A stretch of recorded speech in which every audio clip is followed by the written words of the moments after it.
Lorsque nous commençons à nous recentrer, il peut être difficile de rester attentif à notre respiration et aux sensations de notre corps. De nombreuses pensées peuvent nous traverser et s'enchaîner si rapidement que nous nous retrouvons emportés par leur flot. Alors aujourd'hui, j'aimerais partager avec vous un petit truc très simple et une pratique qui peut beaucoup nous aider dans ces moments-là. Le truc en question ne prend que quelques secondes, 2-3 secondes, littéralement, et la pratique ne prend que 2-3 minutes. Mais la seule manière de vous rendre compte de ce que ça peut réellement changer pour vous, c'est de l'essayer et surtout de ressentir ce qui se passe en vous. Parce qu'ici, tout est dans l'expérience et dans le ressenti. Alors, essayez-la, pratiquez-la réellement, et vous pourriez être surpris de ce qui se produit en seulement quelques instants. Lorsqu'une voiture commence à prendre trop de vitesse, nous freinons pour éviter qu'elle ne s'emballe davantage. Lorsque nous arrivons à un carrefour, idem. Nous ralentissons, nous freinons, afin de pouvoir prendre la bonne direction. Pour nos pensées, on peut faire exactement la même chose. Lorsqu'elles accélèrent, nous pouvons également tirer une sorte de frein à main symbolique en nous demandant simplement: quelle sera ma prochaine pensée? Peut-être qu'un silence apparaîtra, peut-être qu'une nouvelle pensée arrivera, mais il y aura ce petit laps de temps qui va nous permettre de reprendre le contrôle et de choisir la direction à laquelle on veut aller. Pendant un instant, nous ne sommes plus seulement emportés par nos pensées, nous sommes en train de les observer. Nos pensées peuvent se succéder très rapidement et parfois se contredire, mais notre attention consciente passe de l'une à l'autre. En la dirigeant volontairement vers cette question, nous ralentissons leur course et nous reprenons la main sur la direction de notre attention. Faisons maintenant le petit exercice ensemble. Généralement, lorsqu'on est pris par le flot de nos pensées, on se rend compte à un moment quand ça va trop vite. Quelle sera ma prochaine pensée? Là, on peut prendre 3 respirations.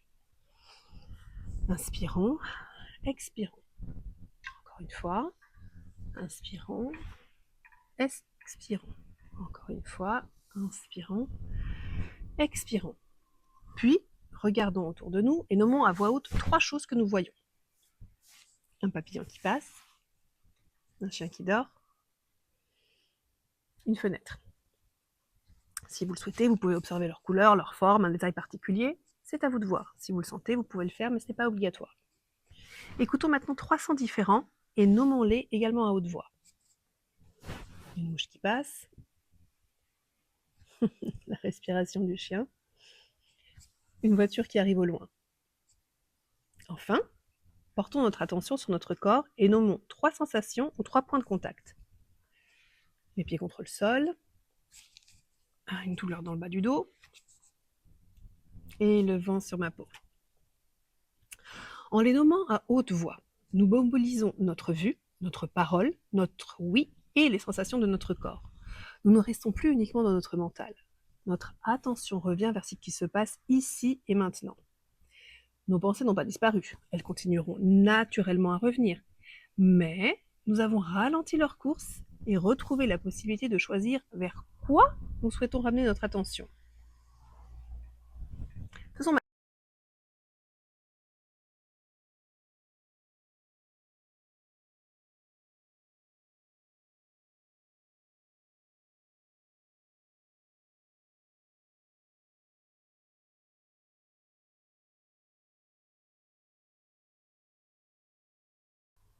Nous pouvons revenir à cette pratique chaque fois que nous sentons que nos pensées nous emportent. Non pas pour faire taire notre mental, mais pour ralentir le flot, revenir à notre corps et retrouver suffisamment d'espace pour percevoir plus clairement ce qui se passe en nous. Et si notre attention repart 20 fois, nous pouvons la ramener 20 fois avec cette simple question: quelle sera ma prochaine pensée? Chaque retour compte. Dans la prochaine étape de la traversée, nous partirons de ce qui a émergé au cours de l'étape précédente. Nous prendrons le temps de le clarifier afin de reconnaître la direction qui se dessine et de poser une intention pour la suite.